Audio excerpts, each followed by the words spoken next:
अरे आ गए, आज आप लेट हो गए। अरे हाँ भाई, ओवर टाइम लग गया था। असल में घर पहुंचते पहुंचते इतना रश मिलता है ना रोडों पे कि आधा खून तो वैसे ही जल जाता है। आप बैठे, मैं चाय लाती हूँ। और अहमर भी आ गया अपने कमरे में, आपका इंतज़ार कर रहा था। मेरा इंतज़ार या अपनी फरमाइशों का इंतज़ार? मैंने देखा है उसे, जैसे ही मैं घर में घुसता हूँ ना, वो सीधा अपने कमरे में चला जाता है, जैसे मैं उसका दुश्मन हूँ। अरे दुश्मन क्यों समझेगा, वो बस आपके रौब से डरता है।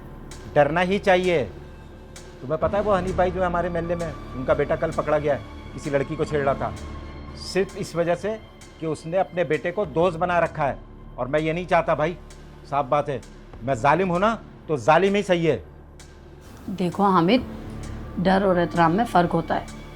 और हनीफ का बेटा उसकी दोस्ती से नहीं, बेहसी से बिगड़ा है। और हमारा बेटा ऐसा नहीं है। देखो हाजरा, पौधे को जब तक सहारा न दिया जाए ना तो वो सीधा नहीं निकलता, वो टेढ़ा ही निकलता है। अगर मैं उसके साथ इस तरह कर रहा हूँ ना तो उसकी भलाई के लिए कर रहा हूँ, क्योंकि बाहर का माहौल बहुत ख़राब है। बाहर की दुनिया जालिम है, लेकिन आप घर में तो सुकून रखें। अब वो कॉलेज से मेहनत करके आता है और आपकी भी मोहब्बत ना मिले तो वो कहाँ जाएगा। मेरे पास नसीहत देने के अलावा और कुछ नहीं है, समझ में आई ना? और ये घर और ये छत, ये कितनी मेहनत से मैंने बनाया है, तुम्हें पता है ना? और क्या करूं मैं? उससे कहो कि सिर्फ अपनी पढ़ाई पे तवज्जो दे। ये बाहर जो आवारा लड़कों के साथ खड़ा रहता है ना, ये सही नहीं है। दोस्तों के साथ तो हर लड़का खड़ा होता है। कल वो मुझसे यही कह रहा था कि अम्मा अब्बा मुझसे खुलकर बात क्यों नहीं करते, क्या मैं उनका बेटा नहीं हूँ। बात करने का मतलब फरमाइशें पूरी करना नहीं है। ये तालीम, ये घर, इसको दे तो रहा हूं ना, और क्या चाहिए उसे? ये तो आपकी जिम्मेदारी है, लेकिन उसे आपकी शफकत की भी ज़रूरत है। कभी पास बिठाकर प्यार मोहब्बत से पूछ लिया करें उसका हाल अहवाल। जब वो जिम्मेदारी समझ लेगा ना तो बात भी कर लूँगा उससे। अभी मेरा सख्ती रहना सही है, समझ में आई? और जाके चाय लेकर आओ और उससे कहना कि खाने की टेबल पे वक्त पे पहुंचा करे। अच्छा ठीक है, लेकिन हामिद एक बात याद रखें, कभी कभी ज़्यादा खींची हुई डोर टूट जाया करती है। टूट जाया करती है।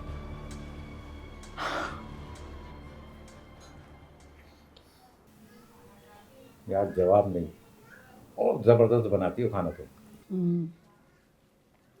अमर, अपने अब्बू को बताओ कौन सा फंक्शन हो रहा है तुम्हारे कॉलेज में।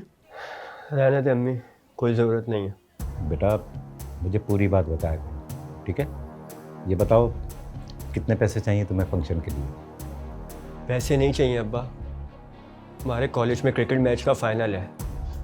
मैंने सोचा था कि मैं आपसे कहूँगा कि आप भी चलें, लेकिन आपको अपनी फैक्ट्री से फुर्सत ही नहीं होगी।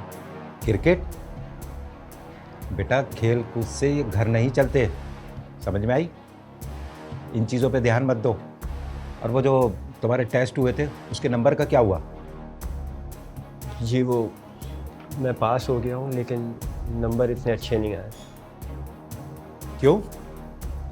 अरे मैं वहाँ धूप में कितनी मेहनत करता हूँ, अपना पसीना बहाता हूँ, सिर्फ इसलिए कि तुम्हारे नंबर कम आ सके। तुम्हें मालूम है कि एक एक रुपया कितनी मेहनत से कमाया जाता है? मैंने ये तो नहीं कहा कि मैं पढ़ नहीं रहा, सिर्फ एक टेस्ट ही तो बुरा हुआ है। टेस्ट? जिंदगी भटकाने के लिए ना एक ही टेस्ट काफ़ी होता है। आज से ये तुम्हारी सारी एक्टिविटीज सब बंद। चुपचाप खाना खाओ सुकून से और जाके अपनी बुकें लेके बैठो। क्या हो गया हामिद, खाने के वक्त तो ऐसी बातें ना करें। एक लुकमा तो लेने दें उसे सुकून से। सुकून इसे तब मिलेगा जब ये अपनी जिम्मेदारी समझेगा। और अगर आज मैंने इसे आराम दे दिया ना तो कल ये ज़माने की ठोकरें खाएगा। अब्बा, इस टेस्ट के लिए मैंने रात भर जागकर पढ़ाई की है। आपको मेरी मेहनत नज़र क्यों नहीं आती? आपको सिर्फ कागज़ पे लिखे हुए चंद नंबर नज़र आते हैं। अगर तुम्हारी मेहनत का नतीजा नंबरों से नहीं निकल रहा ना तो ये सारी मेहनत तुम्हारी बेकार है। और ये जज्बाती बातें ना सारी अपने दोस्तों के लिए बचा के रखो। दुनिया सिर्फ नतीजे देखती है बेटा, कोशिश नहीं। बस कर जाएं हामिद, क्यों दिल दुखा रहे हैं उसका। ये कोई मशीन थोड़ी है जो आपकी मर्जी के मुताबिक ही 100% नतीजा देगा।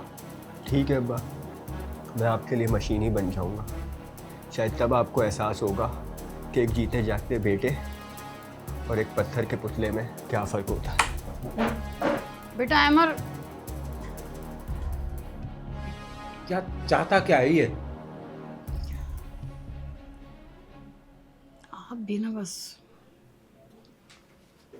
ये जो स्टोरी है इसमें एक पर्सनैलिटी कॉन्फ्लिक्ट नज़र आ रहा है हमें कि बच्चा कुछ और मांग रहा है और बाप जो है कुछ और दे रहा है। बच्चा क्या मांग रहा है? बच्चा हमदर्दी मांग रहा है, अफेक्शन मांग रहा है, तवज्जो मांग रहा है, और बाप जो है वो सिस्टमेटिक वे में उसको लेके चल रहा है, सख्त है। तो यहाँ पे बज़ाहिर तो देखने वालों को लगेगा बाप बहुत सख्त है, लेकिन ये समझ लें कि हर इंसान का अपना एक बिल्ट इन स्ट्रक्चर है। उसके लिए अगर इंसान पर्सनैलिटी टाइप्स को समझे, और दुनिया में जितने भी लोग हैं जो इस एपिसोड को देख रहे हैं वो ये जानें कि भाई लोग गलत नहीं होते, उनकी पर्सनैलिटी डिफरेंट होती है। तो बाप की पर्सनैलिटी कुछ और है, वो उस हिसाब से लेके चल रहा है।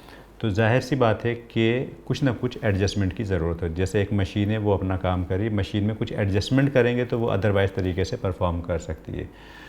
तो इसी तरीके से बाप जो है वो बहुत ज़्यादा सिस्टमेटिक है, यानी हर चीज़ को टाइम पे करना और सिस्टमेटिक वे में लेके चलना, जो चीज़ जब होनी है उसी वक्त हो। लेकिन इंसान को इतना ज़्यादा अगर सिस्टम में डालेंगे तो जिसे कहते हैं ना कि वो चीज़ टूट जाती है।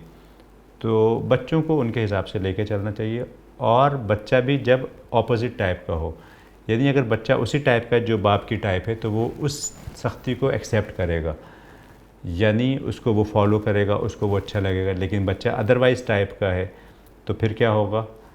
फिर वहाँ से बिगाड़ पैदा शुरू होगा। तो यकीनन जो इस तरह के फादर फिगर्स हैं, पेरेंट्स हैं, उनको सोचना चाहिए कि बच्चों के साथ नरमी रखें, हमदर्दी रखें, एक इमोशनल बॉन्ड क्रिएट करें।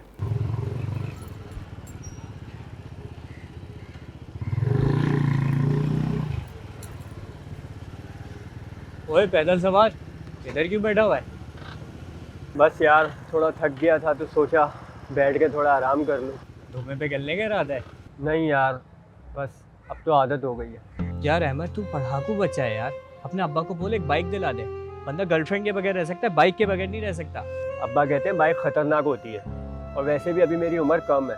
उम्र कम है भाई, हम भी तो चला रहे हैं। सिर्फ एक एक लगाओ और स्टार्ट हो जाती है। तू कब तक बसों के धक्के खाएगा? तुम जाओ यार, मेरा दिमाग पहले ही बहुत ख़राब है, और पैदल चलने से ना कोई मर नहीं जाता। मरता नहीं है, लेकिन जलील जरूर होता है। कल जो नई लड़की आई थी कॉलेज में, वो भी यही कह रही थी तुझे देख के, हंस रही थी तुझ पे, कह रही थी बेचारा क्लर्क लग रहा है। क्या ऐसा कहा उसने? हाँ, उसने ऐसे ही कहा। अब बेटा स्टाइल दिखानी पड़ती है, पुराना दौर नहीं रहा।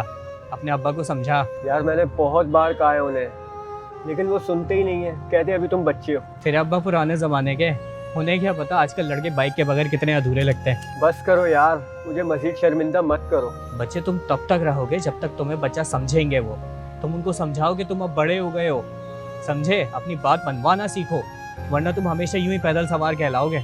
तेरी क्लास का जो सबसे नालायक लड़का है ना, उसके पास भी उसकी अपनी 1 to 5 है, और तू यहाँ फिजिक्स के फार्मूले रट के चल रहा है। बस करो यार, मुझे और शर्मिंदा मत करो।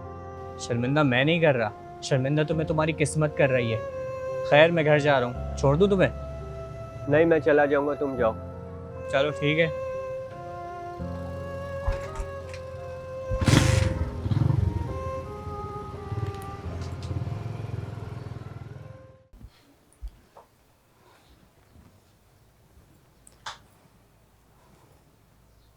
हामिद,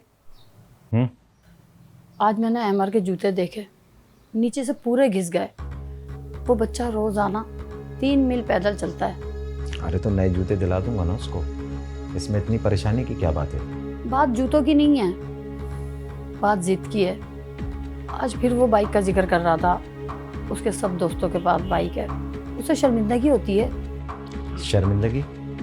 शर्मिंदगी तो तब होनी चाहिए ना कि जब जेब में हलाल के पैसे ना हो, और बाइक इतनी ज़रूरी नहीं है। और बात सुनो, मैं अपने खून पसीने की कमाई से ना इसको मौत का खिलौना खरीद के नहीं दूंगा। आप उसे समझाते क्यों नहीं है? बस डांट देते हैं। वो हमसे दूर होता जा रहा है। मैं उसे ज़िंदगी के तल्ख हक़ाइक़ समझा रहा हूँ। जब मैं उसकी उम्र का था ना, तो साइकिल तक के लिए तरसता था। जब भी आज इस मुकाम पर पहुँचा हूँ, उसे भी मेहनत और सब्र सीखना होगा। बाइक का मतलब ना आवारागर्दी है, और उसके लिए मेरे घर में जगह नहीं है। हामिद, जब वक्त और था, अब वक्त बदल गया है। और पहले सड़कों पर रश नहीं होता था, और ना ही बच्चों में कंपटीशन होता था। आजकल तो लोग पैदल चलते हैं तो लोग हकारत ही निगाह से देखते हैं। अरे तो क्या मैं लोगों के खातिर अपने उसूल तोड़ दूं? आज बाइक मांग रहा है, कल को गाड़ी मांगेगा। ये ख्वाहिशों का प्याला ना कभी नहीं भरता। मैं उसकी ख्वाहिश की बात नहीं कर रही, मैं बात उसकी बेजारी की कर रही हूँ। वो घर आता है, थकन से ज़्यादा उसके चेहरे पर बेजारी होती है। वो हमसे दूर होता जा रहा है। ये उम्र ही ऐसी होती है, अगर सख्ती ना करो ना तो लड़के हाथ से निकल जाते हैं। अभी उसे मेहनत करने दो, जब अपनी कमाई करेगा ना फिर जो दिल चाहे खरीदे। लेकिन तब तक बहुत देर हो जाएगी। मुझे डर है कहीं वो कोई गलत कदम ना उठा ले। कोई गलत कदम नहीं उठाएगा। उसे पता है कि मेरा बाप कौन है और मेरी दी हुई तरबियत इतनी कमज़ोर नहीं है कि एक बाइक के पीछे उसको बहका दे। तरबियत तब काम आती है जब वालिदैन और औलाद के दरमियान मोहब्बत का रिश्ता हो, और आपने तो डर की दीवार खड़ी कर रखी है। खुदा के वास्ते हाजरा बस कर दो भाई, मुझे सुबह फैक्ट्री भी जाना है। और हाँ, उसको बिठा के ना सुकून से समझा देना कि आज के बाद बाइक का जिक्र ना करे। दिमाग खराब करके रखा हुआ तुम लोगों ने मेरा।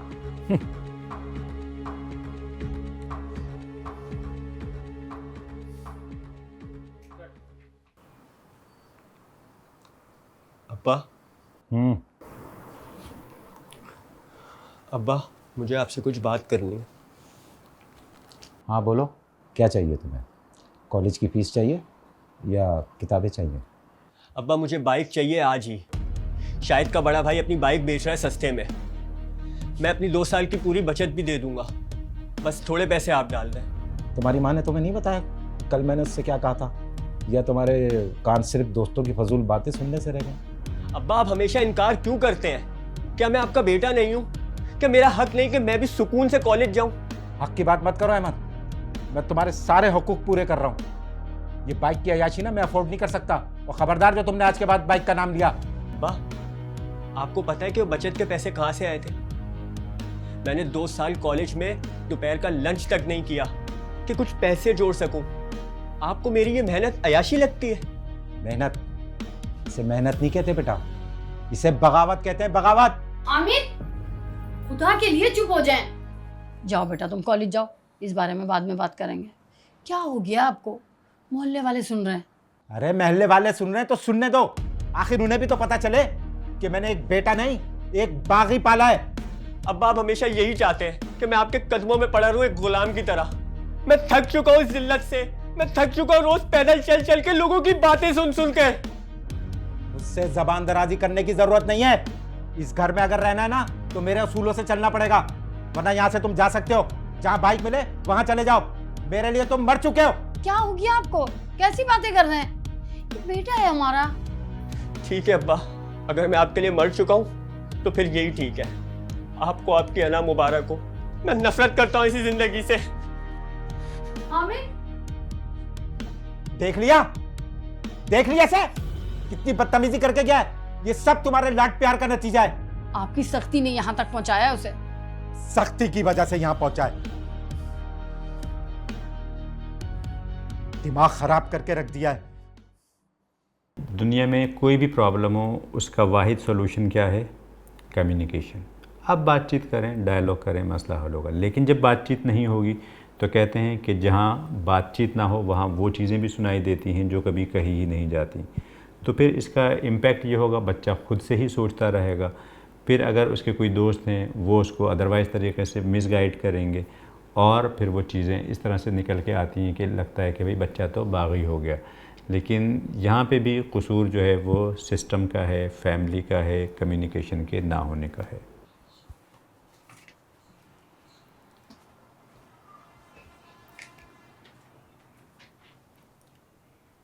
अहमर, अहमर बेटा उठ जाओ। तुमने सुबह से कुछ नहीं खाया, कब तक ऐसे पड़े रहोगे?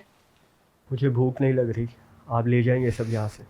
बेटा तुम्हारे अब्बा का मिजाज ऐसे ही है, वो तुम्हारा बुरा नहीं चाहते, बस डरते हैं कहीं तुम्हें कुछ हो ना जाए। डरते हैं या कंट्रोल करना चाहते हैं? अम्मा वो मुझे मेरी सांस भी अपनी मर्जी से नहीं लेने देते हैं। मेरे सारे दोस्त मुझ पे हंसते हैं कि मैं उनके आगे बच्चा लगता हूँ। लोग क्या कहते हैं उससे उन्हें कोई फर्क नहीं पड़ता, बस तुम सब्र से काम लो बेटा। मैं बात करूंगी, वो मान जाएंगे। कोई फ़ायदा नहीं है अम्मी, उनके लिए मैं कभी बड़ा नहीं होऊंगा, कभी समझदार नहीं होऊंगा, वो मुझे कभी खुश नहीं देख सकते। उनके लिए बस अपनी अना और अपने असूल ही प्यारे हैं। बेटा ऐसा नहीं कहते, उन्होंने अपनी जवानी फैक्ट्री की धूल में गुजार दी, वो बस तुम्हें किसी चीज की कमी नहीं होने देते। तो मैं उनकी कुर्बानियों का कर्ज अपनी खुशियों को मार कर चुकाऊंगा। अम्मी मुझे बाइक अयाशी के लिए नहीं चाहिए थी, वो मेरी ज़रूरत थी। क्या वो मुझ पर इतना भी भरोसा नहीं करते? भरोसा तो है उन्हें, लेकिन उनका जी घबराता है।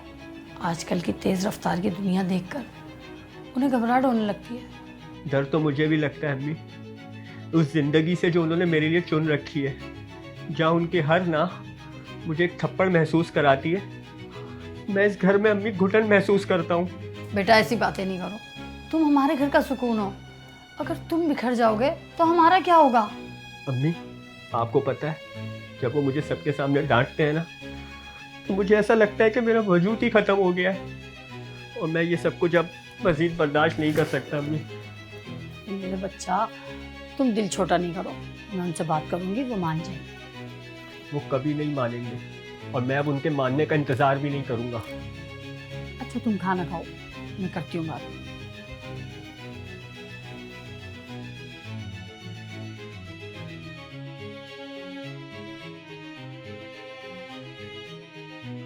देखें, बच्चे की शख्सियत को बनाने में माँ और बाप दोनों का किरदार है, और मैं ये समझता हूँ कि जब भी इस तरह की सिचुएशन हो तो माँओं को खामोश नहीं रहना चाहिए, बल्कि अपना एक रोल प्ले करना चाहिए, बिठाना चाहिए, दोनों को बातचीत करनी चाहिए, या फादर के साथ कम्युनिकेट करना चाहिए, समझाना चाहिए कहाँ पे वो गलत है, क्या सही हो सकता है। लेकिन ऑब्वियसली उसके लिए शऊर की ज़रूरत है, कम्युनिकेशन की ज़रूरत है, कॉन्फिडेंस की ज़रूरत है। तो हमें आज की जो जनरेशन है और जो ख़ास तौर से लड़कियां हैं, तो उनके अंदर ये क्वालिटीज़ पैदा करने की ज़रूरत है। जब हर माँ के अंदर ये क्वालिटी होगी कि वो आर्ट ऑफ कम्युनिकेशन से वाकिफ़ है, उसके अंदर कम्युनिकेशन है, उसके अंदर ये स्किल्स हैं कि how to get along with people, तो फिर इस तरह की सिचुएशन में बेहतर रोल प्ले कर सकती है। आगे शहजादे, क्लास कैसी रही? मैं तो कॉलेज पढ़ के आता हूँ, तू तो सिर्फ शक्ल दिखाने आता है। अच्छा चल ये छोड़, तेरी शक्ल काफ़ी उतरी उतरी सी लग रही है, अब्बा से डांट सुन के आ रहा है। छोड़ यार शाहिद, मेरा मजाक मत उड़ा, मेरा दिमाग वैसे ही बहुत ख़राब है। दिल कर रहा है कहीं दूर निकल जाऊँ। दूर जाने के लिए ना परों की ज़रूरत नहीं होती, पहियों की ज़रूरत होती है, और तेरी किस्मत में तो ये पैदल चलने वाली सड़कें लिखी हैं। तेरा भाई बाइक बेच रहा था ना, मुझे उससे मिलना है। बेच तो रहा है, लेकिन तू खरीदेगा कैसे? तेरे अब्बा तुझे साइकिल चलाने नहीं देते, बाइक की इजाज़त कहाँ से देंगे? मुझे किसी की इजाज़त की ज़रूरत नहीं है, मैंने फ़ैसला कर लिया है कि मैं बाइक लेके रहूँगा, चाहे कुछ भी हो जाए। तेरी हिम्मत कहाँ से लाया बे? तेरे अब्बा ने तो तेरी जेब खर्च भी बंद कर दी होगी, तू पैसे कहाँ से लाएगा? मेरे पास अपनी बचत है, मैं बाकी पैसों का इंतज़ाम भी कर लूँगा। बस मुझे एक बार बाइक का तजर्बा करना। तजुर्बा क्या करना है यार, ये ले स्टार्ट कर, और फिर उसके बाद ये दुनिया को पीछे छोड़ देगी। यही तो चाहता हूँ मैं शाहिद, कि इस दुनिया को, इन पाबंदियों को और अपने घर को, सबको पीछे छोड़ दूँ, सिर्फ एक बार चलाने दे। देख ले भाई, कोई गड़बड़ ना कर दियो, कहीं मार मुँह ना दिए। टेंशन मत ले, मैं बच्चा नहीं हूँ। हाँ मगर ध्यान से, रोड पे काफ़ी रश होगा, समझे? रश ही तो चाहिए मुझे शाहिद, ताकि मैं भी दुनिया को बता सकूँ कि मैं किसी से कम नहीं।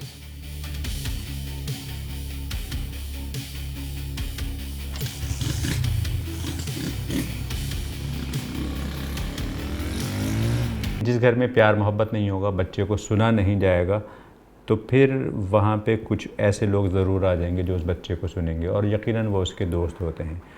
जब कोई भी शख्स सोचता है, देखता है कि मुझे ये सुन रहा है, मुझे हमदर्दी दे रहा है, तो फिर उसकी बात ज़्यादा असर करती है। फिर सही और गलत ख़त्म हो जाता है। फिर ये होता है कि ये मुझे समझता है, ये मुझे जानता है, उसकी बात असर करती है, और उसका इम्पैक्ट फिर ये होता है कि इंसान कोई भी एक्शन लेने को तैयार हो जाता है।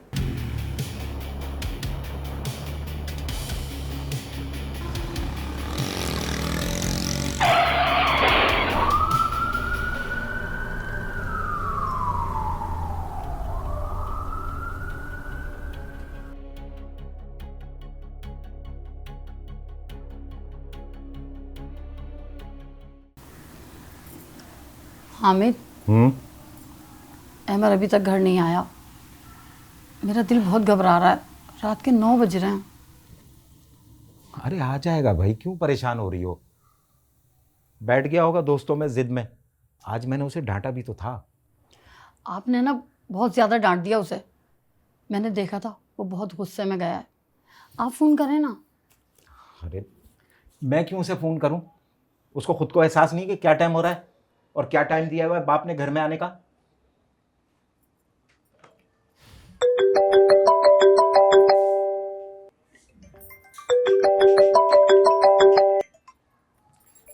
हेलो जी, जी मैं उसकी माँ बात कर रही हूँ। क्या? हामिद, अरे क्या हुआ बोलो ना। हामिद, अहमद, हमारे बच्चे का एक्सीडेंट हो गया। अल्लाह खैर, चलो उठो जल्दी करो। अल्लाह, मेरा बच्चा।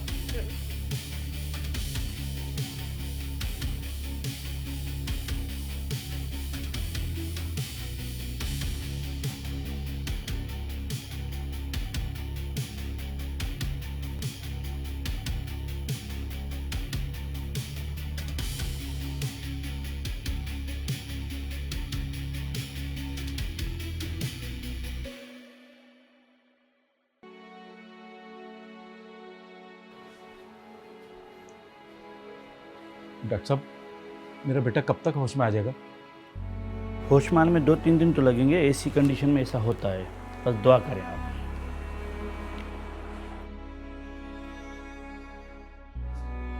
अहमद बेटा, तुम जल्दी से ठीक हो जाओ बेटा। मैंने बहुत सख्ती की है तुम्हारे साथ। मुझे लगता था कि मैं तुम्हें दुनिया की नजरों से बचा कर रखूंगा, लेकिन मुझे क्या पता था कि मैं खुद ही तुम्हें अपने आप से दूर कर रहा हूं।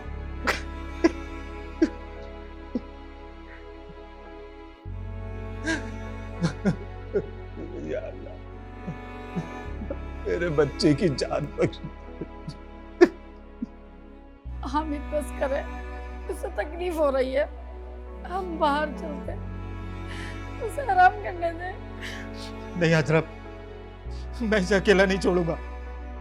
मैं इसे बिल्कुल अकेला नहीं छोड़ूंगा। जब तक ये होश में नहीं आएगा ना, मैं नहीं जाऊंगा यहाँ से। मैं नहीं जाऊंगा। काश आपको ये सबक इतनी बड़ी कीमत में ना चुकाना पड़ता। मैंने इसकी मुस्कुराहट चीरी थी ना, मैं इसे हंसाऊंगा। मैं इसे हंसाऊंगा। मैं इसे बचाऊंगा, चाहे इसके लिए मुझे अपने आप को ही क्यों ना बदलना पड़े। मैं बदल दूंगा अपने आप को, बदल दूंगा। हौसला रखें हमें, ठीक हो जाएगा। मैंने बहुत गलत किया है इसके साथ, बहुत गलत किया।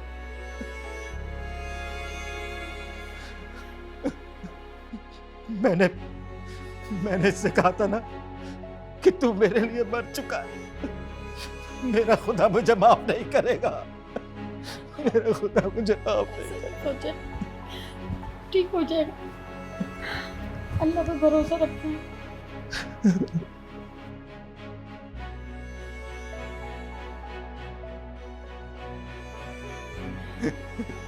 या अल्लाह, या अल्लाह।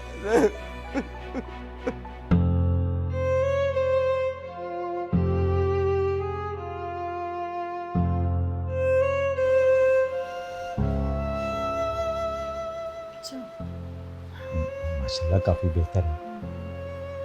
अरे वो डॉक्टर साहब से तो बात करें।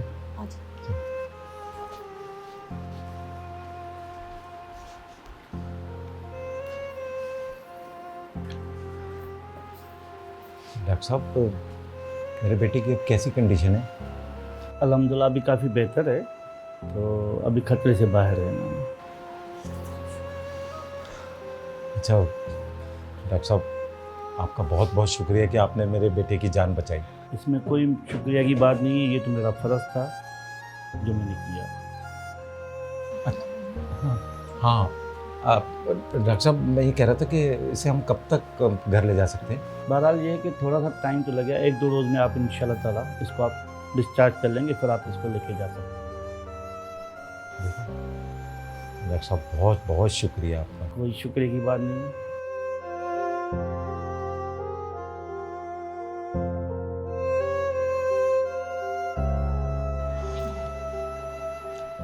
हाजरा, मैं पूरी रात सोचता रहा कि मैंने अपने डिसिप्लिन के चक्कर में इसका सारा बचपन छीन लिया और इसे ये नहीं बता सका कि मैं इससे कितना प्यार करता हूँ। आपको लगता था प्यार जाहिर करने से बच्चे बिगड़ जाते हैं, लेकिन हामिद, बच्चों को ये पता होना चाहिए कि उनके बाप उनकी ढाल है, दीवार नहीं, जिससे टकराकर वो जख्मी तो हो सकते हैं, उसकी पनाह में नहीं आ सकते। लेकिन अब सब कुछ बदल जाएगा हाजरा, सब कुछ। मैं इसे बहुत सब कुछ दूंगा जो ये चाहता था, लेकिन सबसे पहले मैं इसे अपना वक्त दूंगा, दोस्ती दूंगा। मैं इसे खोना नहीं चाहता, मैं इसे खोना नहीं चाहता। मैं सब कुछ दूंगा, चाहे बाइक हो या दुनिया की कोई भी शे। मैं नहीं खोना चाहता इसे। अल्लाह, तेरा लाख लाख शुक्र है, तूने मेरे बच्चे की जान बख्श दी। लेकिन जब कभी कोई ऐसी सिचुएशन हो कि जिसमें घर में कोई फैमिली सिस्टम जो है वो डिस्टर्ब हो रहा है, तो हमेशा किसी माहिर के पास जाना चाहिए। इसके लिए काउंसलिंग एक्सपर्ट्स होते हैं, लाइफ कोचेज़ मौजूद हैं, बेशुमार केसेस आते हैं हमारे पास जो कि घर में चीज़ों को सॉर्ट करने की कोशिश कर रहे होते हैं, नहीं होती, लेकिन वो एक ही सेशन में प्रॉब्लम सॉल्व हो जाती हैं। लेकिन अगर इस तरह की भी चीज़ें नहीं अवेलेबल हैं, तो फिर जब कोई ऐसा सान्या हो, हादसा हो, तो फिर वो इंसान की ट्रांसफॉर्मेशन के लिए काफ़ी होता है, जैसा कि इस स्टोरी में हमने देखा।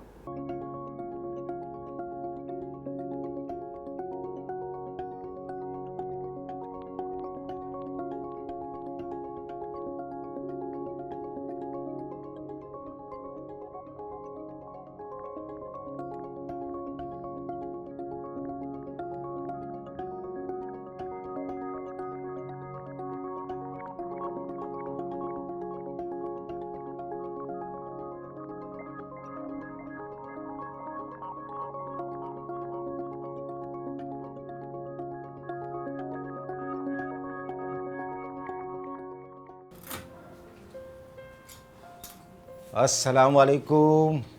क्या हाल है पहलवान साहब, कैसे हो तुम? तबीयत ठीक है अब? वालेकुम अस्सलाम। जी अब्बा, पहले से बेहतर हूँ। अच्छा जी, ये लो भाई तुम्हारा गिफ्ट। असल में वो हादसे में तुम्हारा मोबाइल ख़राब हो गया था ना, तो मैंने सोचा कि तुम्हारे लिए एक अच्छा सा गिफ्ट ले लिया जाए।